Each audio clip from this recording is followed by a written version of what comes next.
Hello, and welcome back to the Flying Cat Marketing interview series. Today I have Sara Stella Lattanzio, who's the marketing manager at 1plusX, based in Zurich, Switzerland. How are you today, Sarah? Hi, Mega. I'm fine. I'm very happy to be here, and thanks for your invite. Yeah, I've been following you for a while, and I really wanted to talk to you because I love the way that you talk about B2B branding and aligning it with data. And it's just that mix of storytelling, data, branding that I think is so important, and for some reason still missing from a lot of B2B companies today. So tell me, what are you up to these days? Well, thanks for the compliment. I think it's probably one of the best compliments you can make to a marketer. Right now, I'm leading the team at 1plusX, and I have built the marketing team over the last 1.5 years. And so as in startup, things can change super quickly in terms of teams and also in terms of tasks and just how much you can do with your marketing. So you built the marketing team basically from the beginning. Tell me about that experience. Who was your first hire? Well, I was the first hire for a while. I would say I joined the company around in April 2020, and then the first hire was our event manager, and she joined in last February. So I think I don't know, a lot of people are like, yeah, you need to hire a product marketing manager, you need to hire a growth marketer, you need to kind of all those new fancy terms, I feel there is a bit of racism between marketers too, because I believe that not racist, maybe it's not the right word, but classism in a way. Yeah, that's what I assume. I believe that, a marketer that is very, very open, very kind of stays on the newest trends and newest thing, they also learn all the time. And so they are also able to, zoom in, zoom out, learn new things. So I guess even if I didn't have growth marketer in my title, that was a bit, for example, my approach. And then I thought, okay, for example, we had a pretty well-developed event strategy. And so I thought it would just make sense to give somebody the opportunity to, scale it and go more deep, explore more events. We were also expanding in new geographies. So it started as an event strategy focused on the German regions, and then it became kind of Asia and US. So that definitely made a lot of sense and gave me also the opportunity to think further what was needed as a marketing team. And then the second hire was a content marketing manager, and that also for me made a lot of sense, because before the distribution, kind of the content comes, and so giving really the opportunity to dig deep into content, get the stakeholders on board, starting to think about the whole repurposing, different formats, different channels, is something that I just cannot do 24/7. So that also makes sense. Yeah. So when you started and you say that you were a growth marketer, which I also agree, the first hire is always going to should have that kind of mindset, but you were doing a lot of events. What were they mostly online events? Yeah, I basically, my first working day was kind of the official start of the pandemics in Europe, where basically people escaped from the offices, so we were forced to do that. So the first year everything was online, and now we have a hybrid approach. So running webinars, is that what you were doing? Yes, exactly. How do you get people to come to your webinar, especially if it's a company that hasn't done so much marketing before? How did you build that strategy? Well, we had a database, we had our clients, we had connections from our C-level and sales team, but we had a hybrid approach in the sense that we mainly went to organize events where we could also rely on their advertising, etc. And then we started with some more niche events for, you know, a close group of clients, and then as it became tractions, we were able to grow the database and also invite more clients and leads and connections.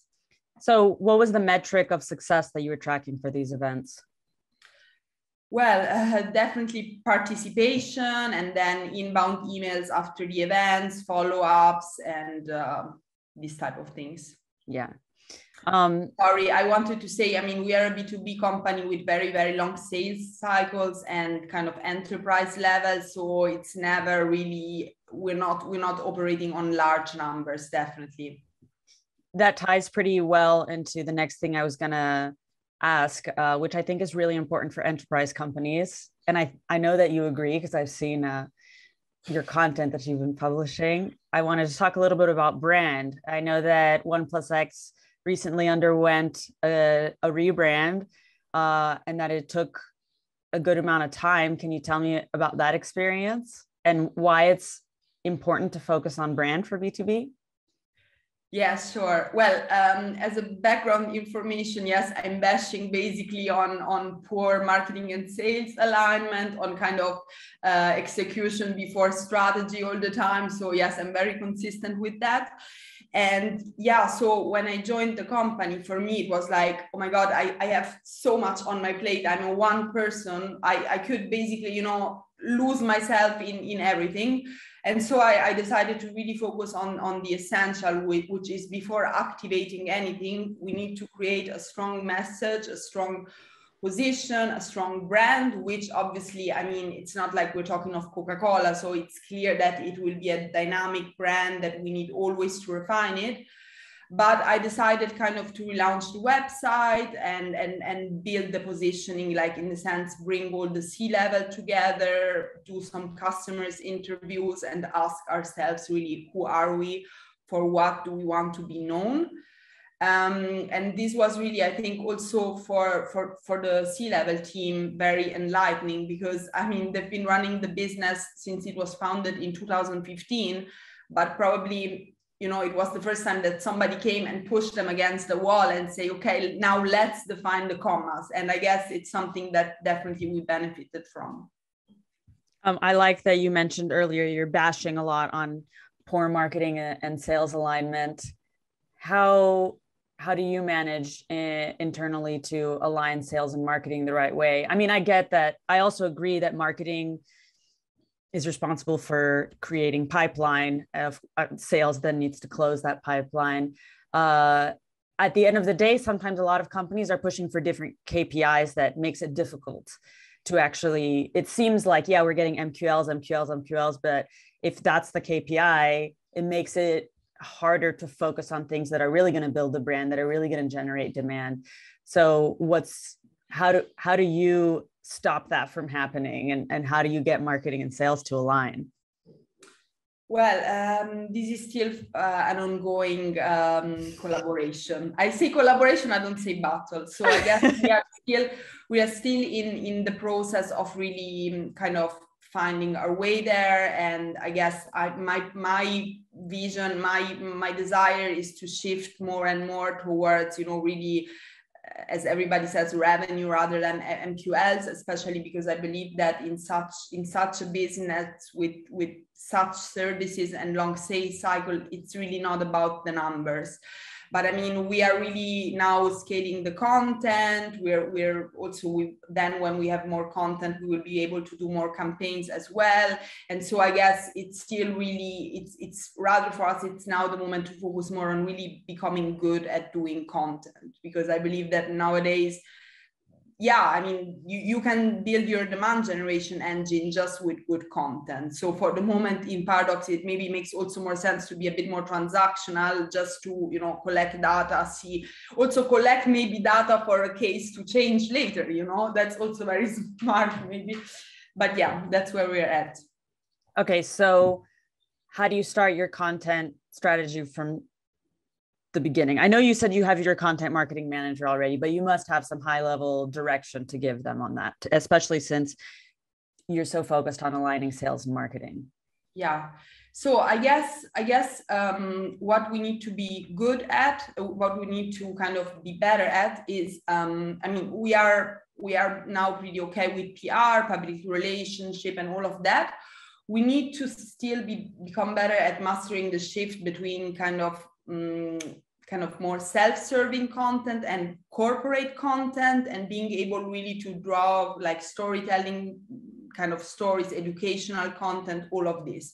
And I believe it seems very complicated, but in the end, it's all connected. You know, once you can plan it in advance, once you can really focus on a few content buckets and say, okay, for the first 6 months, we focus on that, and we repurpose it, and we try different things, then it's also becomes easier when you plan it. I mean, I do it with my own LinkedIn, and it definitely becomes easier when you have a structure. So I guess that's the goal, and I believe that is also only possible when you have somebody only focusing on that, because that was my issue when I'm like pulled between events, hiring, and daily business, let's face it. Then you also forget what kind of content you pushed out, and you don't have time to think about, oh my God, then it should be also blog post and also a video, and also like it's impossible. Yeah. So do you get your content marketing manager to speak to your sales team on a regular basis? Yeah, that's very important. Not only the sales team, we also have now a product marketing manager. So kind of, I think it's important for us, like the most important in my eyes stakeholders are the customer success team, the sales team, and the product team. So obviously, if you have a product marketing manager, they are able in a way to translate more technical information without that you need from marketing to go to product. There is a big gap, obviously. So, I mean, one big pillar of the content strategy is obviously the product marketing strategy. But then it's also important to, you know, have always an ear open for, okay, what are current customer discussing, customer success, what trends are coming up, or sales team, what are, you know, pains that customers are facing, why are we coming to us, what kind of content could kind of help you get them in the door, or even, you know, during discussion. So I see this as kind of a triangle exchange that is really fueling the content, in my opinion. Is that something you do once a year, every 6 months, every month, or how often do you get these conversations going cross departmentally?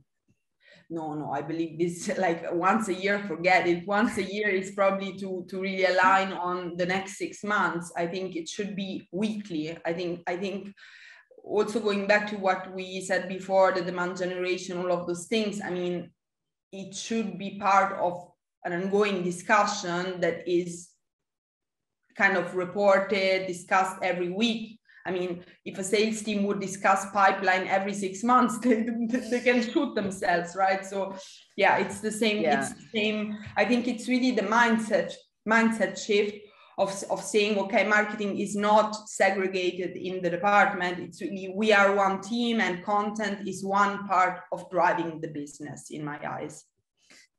How much do you have to educate salespeople on what it is you're doing in marketing? Because sometimes they might have ideas that don't really work for marketing. Do you have a team of salespeople that understand it pretty well? And have you ever worked with a team that doesn't? Well, I mean, I think it's always subjective, in the sense you always have people who are already on board, who maybe, you know, are very educated on all the new tools for sales, and then you have also maybe some other more old school sales people, you know. So I think a good strategy is always kind of maybe bonding with a few kind of test rabbits, you know, and then obviously when the others see that things are working, they will also want the nice gadget and toy, you know. So that's how we go about it. But I must say, in a startup where communication is really flat in the sense that I don't need, you know, like to wait 5 weeks to talk to the VP of sales, or maybe, you know, he just delegates the meeting with marketing. I guess the communication flows a lot better, and you can really bring up new ideas week by week, you know. Actually, I think that maybe in bigger companies, you have this phenomenon of people approaching marketing with many ideas because they saw it on LinkedIn or the neighbor said it, you know, while maybe in a startup, everybody's so hyper busy with their own job that they cannot even finish it. And so they don't give recommendations to other unless it's very necessary, you know. How do you deal with having too many cooks in the kitchen? Because I guess if you have all these different departments, don't you get too many people giving their opinions on what to do in marketing? Or how do you lead those meetings? I must say that I really never had this problem at 1plusX too much. I mean, maybe in the past I had it too much. So now that it's less or almost not, you know, it just feels, yeah, I think people respect marketing in the end. It's just like if people understand that, you know, we are actually in charge and specialists of what we do, then there's no need to argue about it. I mean, there will always be the one saying post it on LinkedIn, and sometimes you do it, sometimes you just don't do it, and it's fine. Yeah. So you recently started publishing a lot more on LinkedIn. Does anybody else in your team do that? Is that a personal initiative, or is that also a part of the whole marketing plan at 1plusX? No, it's not a marketing plan. It's my plan. I mean, I thought, I'm very intrigued by the digital space in general. And I think if you think about it, it should also be the case for any marketer that claims to be a digital marketer. Because if you're like, yeah, I'm gonna grow your corporate account and community management and all of this, and then you go into their LinkedIn and it's like a desert, it should raise some questions. And I mean, when I was younger, I had kind of a very big blog. I had kind of 130,000 followers on Tumblr. But I had no idea. I mean, it was even before I went to university. So I had no idea what to do with it. Then Tumblr was basically shut down. And then so I lost everything. And now for a while, I was like, you know, I would love to have an account where I can, you know, channel my thoughts, whatever. And I was evaluating platforms. I was thinking about Instagram, but it's too visual and a bit too fluff in my gut, in my feeling. And so one day I opened LinkedIn and I really was like, oh my God, people are actually posting content on here. And so I thought that would be cool because marketing is really my interest. So I can kind of become better, connect with people, stay on trends, and say my opinion, which I have maybe too many opinions. Sometimes I should shut up. And so that was how it was born. And since then, I think I had pretty good engagement. I see people are reacting. And so it's a motivation to keep going, and eventually also make a case when the team will be ready and wants to do it as well. So I can also advise on that. You speak a lot on LinkedIn about anti-buzzword marketing strategy. Can you tell me about that? Yeah, I mean, that's definitely, if I wear a product, that's my USP. So I hate, you know, I told you before that I think marketers are fighting with each other because they are like, you know, growth marketing, PLG marketing, this and that, and what else is there? Category marketing, you know. ABM, all those things. Like, it's like we keep fighting on the words and the definitions that we give to the words, while if we just would look at marketing, it hasn't changed that much, except the fact that now we have more technology to complicate things. And so I think a lot of people also think bad about marketers because they think that we are kind of the blah blah people, you know, that we throw in a lot of those fancy terms. And I mean, there are so many of those people, especially when you are in a job interview, you just see that they cover themselves with all those buzzwords to prove that they can do marketing.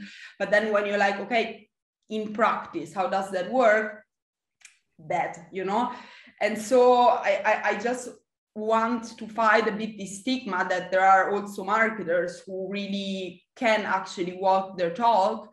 And so also when I talk, I really, really try not to use any of those, acronyms or stuff. I really use the same words that I would use with a 6-year-old, more or less. What kind of words does the 6-year-old understand for marketing? I mean, for example, there is this thing with your ICP, your persona, all those things. And I try to say the people that you want to be your customers, for example, or stuff like that. That is really, really thin difference. But I mean, let's talk what they are, Yeah, it's funny because there are some people who say, well, the customer persona is different than the ICP. And it's like, why? You just have to figure out who you're trying to sell. I don't care what you call it. I'm just trying to learn about the person who's supposed to be reading this piece of content. It could be ICP, it could be persona, it could be avatar, or the avatar is dead. Well, okay, maybe I agree that those words are all silly because they're just replacing them with another word. The avatar is dead. Now you have to use, I don't know what else people call it now, but at the end of the day, you have to learn about who you're writing for. You have to learn about why they would want to use your product. And it's can be more straightforward. That probably helps when you're talking to the other departments as well. Yeah, absolutely. I think maybe totally ignorant guess, but maybe ICP is more with kind of more data, kind of with all the firmographic, all these things. But in the end, if you do poor customer research, none of these terms will save you. So, Yeah. Well, Sara, this has been a really nice chat. Where's the best place for people to connect with you if they want to follow your anti-buzzword marketing content? By the way, whoever's listening or watching, I recommend they follow you on LinkedIn. I guess that's the best place. Yeah, exactly. You said it. And by the way, like I'm really happy that you found me on there. And it's always nice when I see your comments. Makes me really happy. Oh, good. I'll keep commenting because you post a lot of great provocative things that I like because we need that in the B2B marketing space for sure. Agree. Well, thank you so much for your time. And if anybody listening to this or watching it enjoyed this and learned something from it, please follow Sara. Please like this episode, share it, subscribe, and thank you for listening. Goodbye.